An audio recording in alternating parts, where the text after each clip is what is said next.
안녕하세요, 여러분. 오늘은 호주 출신 여성 인플루언서가 3일 동안 서울을 다녀간 뒤 자신의 SNS 영상에 남긴 솔직한 후기를 함께 살펴보겠습니다. 우리에게는 너무 익숙해서 보이지 않던 한국의 진짜 매력이 외국인의 눈에는 어떻게 비쳤는지 천천히 따라가 보겠습니다. 영상이 도움이 되셨다면 구독과 좋아요 꼭 부탁드립니다. 2025년 봄 호주 시드니에서 출발한 한 항공편이 인천국제공항에 도착했습니다. 비행시간만 무려 14시간. 호주 출신의 한 여성 패션 인플루언서가 글로벌 가전 브랜드 다이슨의 초청을 받아 서울 땅을 처음 밟는 순간이었습니다. 새벽 2시 45분에 일어나 시드니 공항으로 향했고 싱가포르를 경유해 서울에 닿기까지 무려 20시간이 걸렸죠. 그녀는 호텔에 도착하자마자 카메라 앞에서 이렇게 말했습니다. 나를 꼬집어봐 달라고. 진짜 한국에 왔다는 게 믿기지 않습니다. 이 한마디에 한국이라는 나라가 이제 어떤 위상을 가진 여행지가 되었는지가 그대로 담겨 있습니다. Welcome to a vlog! I am so excited. I hate nothing more than starting a vlog in the airport because it's just so loud and annoying. But welcome to a vlog. I am going to Korea with Dyson. So exciting, like pinch me. Can't believe I'm saying that. 한국행을 결심한 이유는 의외로 단순했습니다. 동생과 꼭 한번 가보고 싶었던 나라였고 주변 친구들이 다녀온 모습을 SNS에서 본 뒤로 마음에 늘 담아두고 있었다고 했습니다. 그녀의 표현이 인상적입니다. 한국은 늘 내 다음 여행지 후보 1순위였다고 말이죠. 실제로 한국관광공사 자료를 보면 2024년 한 해 방한 외국인 관광객은 1,600만 명을 넘어섰고 2025년에 들어와서도 그 흐름은 더욱 거세지고 있습니다. 한국이 이제 일부 마니아층의 여행지를 넘어 세계인의 버킷리스트로 떠올랐다는 사실을 보여주는 장면입니다. But I don't really know anything about Korea. South Korea was actually like close to the top of my list of places I wanted to travel to next. I've always wanted to come here. I actually wanted to come here with my brother because I just feel like he would love it. He loved Japan when we were there. And when I saw people going to Korea like last year, I was like, wow, I really want to go. So I'm so glad that I get to come. Like for work. 서울 도착 둘째 날, 그녀가 가장 먼저 향한 곳은 다름 아닌 두피관리실이었습니다. 다이슨 측이 마련한 일정 중 하나로 무려 18단계로 진행되는 정밀 두피 케어 프로그램이었죠. 호주에는 이런 시설이 흔치 않다고 했습니다. 두피 현미경으로 모공 상태를 분석하고 적색과 청색 LED 빛으로 두피를 자극하는 과정. 마치 병원에서 정밀 검진을 받는 듯한 체계적인 절차에 그녀는 연신 놀란 표정을 감추지 못했습니다. 한국의 미용 산업이 단순한 화장이 아닌 과학과 의료의 영역으로까지 진화하고 있음을 외국인의 시선으로 다시 한번 확인할 수 있는 장면이었습니다. Like that is a must-do experience if you're in South Korea. That was incredible. We came to Eco Jardin. I think that's what it's called. Incredible. Like my hair has never felt this amazing. And like all the information they gave me and like they're so insightful about 시술을 마친 뒤 그녀가 향한 곳은 바로 그 건물 아래에 자리 잡은 올리브영 매장이었습니다. 한국인에게는 너무나 익숙한 곳이지만 외국인 입장에서 올리브영은 전혀 다른 차원의 공간이었던 것이죠. CJ 올리브영이 발표한 자료에 따르면 2025년 한 해 방한 외국인 관광객의 누적 구매액이 사상 처음으로 1조 원을 돌파했습니다. 2022년과 비교하면 무려 26배나 늘어난 수치입니다. 한국을 찾는 외국인 10명 중 9명이 올리브영에 들른다는 통계가 이제는 단순한 광고 문구가 아닌 현실이 된 셈입니다. 글로벌 텍스프리 자료를 보면 국내 화장품 결제 건수의 88%가 올리브영에서 발생하고 있죠. But I thought we could try some of the stuff that I picked up from Olive Young today, the K Beauty store. This is the Medicube Zero Pore Pad. I'm not really sure. After washing face, use embossing side of pad to gently wipe facial. Use the opposite side of the pad. But I've heard they're amazing. I think we just go over like that. 호텔로 돌아온 그날 밤 카메라를 켠 그녀의 표정이 낮과는 사뭇 달랐습니다. 화면 속 그녀의 피부는 마치 안에서 빛이 새어나오듯 환하게 빛나고 있었죠. 한국에서는 이런 피부를 두고 글래스 스킨, 즉 유리알 피부라고 부릅니다. 글로벌 시장조사 업체 자료에 따르면 전 세계 MZ세대가 K-뷰티 스킨케어에서 가장 기대하는 키워드 1위가 바로 이 글래스 스킨입니다. 미국 아마존, 일본 라크텐 같은 글로벌 플랫폼에서 한국 스킨케어 후기에는 피부 장벽, 진정, 촉촉함 같은 단어들이 빠짐없이 등장하고 있습니다. 한국 화장품의 진가가 이렇게 한 외국인의 얼굴 위에서 그대로 증명된 순간이었습니다. But honestly, my skin like soaked up all of it. but my skin looks really, like it looks like glass, like I'm shook. I've had to put face tracker on, annoying me. 숙소를 나서 다이슨 행사장에 도착했을 때 그녀의 놀라움은 한층 더 커졌습니다. 행사장 입구에는 한국 연예인들의 등장에 카메라를 들이대는 취재진이 가득했고 행사 내부는 공항을 콘셉트로 디자인된 테마형 전시 공간이었죠.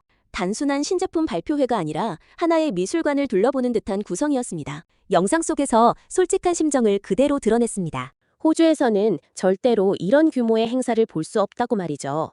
그녀가 강조한 것은 단순한 행사 규모가 아니었습니다. 한국에서는 컨텐츠 창작자, 즉 인플루언서 문화 자체를 사람들이 진심으로 사랑한다는 점이 가장 인상적이었다고 했습니다. But it's literally insane. Like no event, there wouldn't be an event like this in Australia.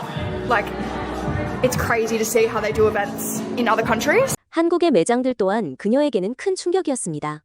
향수 브랜드 템버린스, 안경 브랜드 젠틀몬스터, 그리고 메종 마르지엘라 플래그십 매장에 이르기까지. 매장에 들어설 때마다 그녀는 같은 말을 반복했습니다. 이게 진짜 가게가 맞느냐는 것이었죠. 한국의 매장은 단순히 물건을 파는 공간이 아니라 그 자체로 하나의 미술관이자 전시 공간으로 기능하고 있다는 사실을 그녀는 이번 여행에서 처음 깨닫게 된 것입니다. 한 매장에 들어가기 위해 줄을 서서 입장을 기다려야 했던 경험도 그녀에게는 또 다른 신선한 충격이었습니다.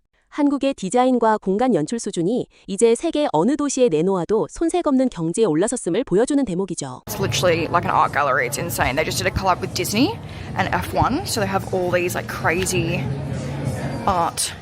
It's like an art exhibition. 한국에서의 식사 또한 그녀에게는 전혀 다른 세계였습니다. 한국식 바베큐, 즉 삼겹살은 호주에서도 가족과 즐겨 먹는 메뉴라고 했지만 본고장에서 직접 맛본 경험은 차원이 달랐다고 평가했죠. 솥밥 전문점에서는 한국에 살았다면 매일같이 와서 먹었을 것이라며 감탄을 감추지 못했습니다. 또한 늦은 밤까지 운영되는 식당들과 24시간 영업 매장들의 풍경에도 깊은 인상을 받았다고 합니다.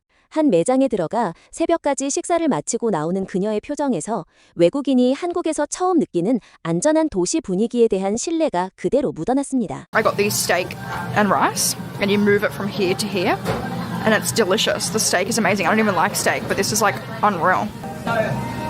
Wow. So good. How's the fish? Oh, yeah, soy. Oh. This is what bibimbap is like. Yeah. It's meant to be like this. Yeah, it's like crispy. Wow. So flavoursome.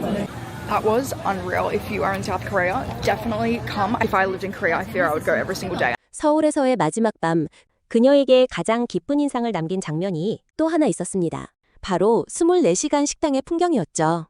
처음 가려던 솥밥집이 밤 9시에 문을 닫자 그녀는 일행과 함께 24시간 운영되는 한 식당으로 발걸음을 옮겼습니다. 늦은 시간에도 손님으로 가득한 매장, 환하게 켜진 불빛, 그리고 분주하게 움직이는 직원들. 호주에서는 상상조차 어려운 풍경이었다고 그녀는 말했습니다. We're like kind of rushing because everything closes. Okay, we've come to dinner. I don't really know what we're having, but I've just kind of sat down. I'm like so overwhelmed. Like kind of the restaurant we were. Where are we right now? We are in. I forgot the name of this place, but it's 24 hours. Okay. We're in Hongdae. And what's the type of food? Bulgogi? So it's like a bulgogi. Okay. I'm gonna try it. 식사를 마치고 호텔까지 돌아오는 길, 그녀가 진짜로 놀란 것은 따로 있었습니다. 자정이 가까운 시각이었지만 거리에는 여전히 사람들이 자유롭게 오가고 있었고 외국인 여성 혼자 걸어도 위협을 느낄 만한 어떤 분위기도 느껴지지 않았다는 점입니다. 실제로 한국은 세계에서 손꼽히는 안전한 나라로 알려져 있습니다. 영국의 글로벌 분석기관 이코노미스트 인텔리전스 유닛이 발표하는 세계 안전도시 지수에서 서울은 매년 상위권을 유지하고 있죠. 깊은 밤에도 거리를 자유롭게 걸을 수 있고 24시간 식당과 편의점이 골목마다 자리 잡고 있는 도시. 우리에게는 너무도 당연한 일상이지만 영국 런던이나 미국 뉴욕, 호주 시드니 같은 세계적인 대도시에서도 야간에 여성 혼자 거리를 다니는 것은 여행 안내서에서 권하지 않는 행동입니다. 그녀의 카메라에 담긴 한국의 밤은 우리가 평생을 살아오며 너무 익숙해서 그 가치를 잊고 살아온 진짜 보물이었던 셈입니다. 사흘이라는 짧은 일정이 끝나갈 무렵 그녀의 캐리어 안은 한국에서 산 화장품들로 빈틈이 없었습니다. 본인이 쓸 제품뿐 아니라 어머니에게 선물할 토너와 쿠션 파운데이션, 콜라겐 제품 등 영수증을 합쳐보니 $196, 우리 돈으로 약 27만 원에 가까운 금액이었습니다. 그녀는 영상에서 한국의 거대한 K-뷰티 매장이 그리울 것 같다고도 했죠. 식품의약품안전처 발표에 따르면 2024년 한국 화장품 수출액은 사상 처음으로 $100억 돌파했고 2025년에는 11월까지 누계 $104억 기록하며 또다시 사상 최고치를 갈아치웠습니다. 마침내 한국은 프랑스에 이어 세계 2위의 화장품 수출 강국으로 우뚝 서게 된 것입니다. I want to get some stuff for mum. I got this moisturizer that I've been loving. I've been using it every single day. And then I also got one for mum as well.